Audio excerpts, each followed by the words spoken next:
தீரன் சின்னமலையின் நினைவு தினத்தையொட்டி சென்னை கிண்டியில் வைக்கப்பட்டுள்ள அவரது உருவப்படத்திற்கு திமுக தலைவர் மு.க.ஸ்டாலின் மரியாதை செலுத்தினார்.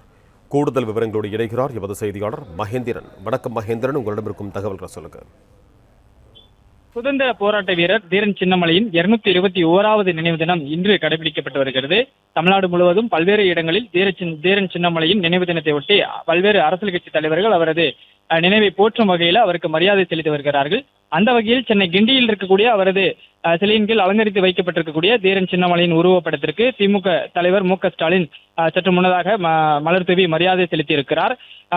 காலையிலிருந்து எடப்பாடி பழனிசாமி உள்ளிட்டவர்கள் அரசியல் கட்சி தலைவர்கள் தீரன் சின்னமலையின் திருவுருவப்படத்திற்கு மரியாதை செலுத்தியிருந்தார்கள். அதே போன்று அரசு சார்பிலும் அமைச்சர்கள் மரியாதை செலுத்தியிருந்தார்கள். இந்நிலையில் திமுக தலைவர் மு.க.ஸ்டாலின் சற்று முன்னதாக தீரன் சின்னமலையின் 221வது நினைவு தினத்தை முன்னிட்டு அவரது திருவுருவப்படத்திற்கு மலர் தூவி மரியாதை செலுத்தியிருக்கிறார். நன்றி மகேந்திரன், உங்கள் தகவல்களுக்கு.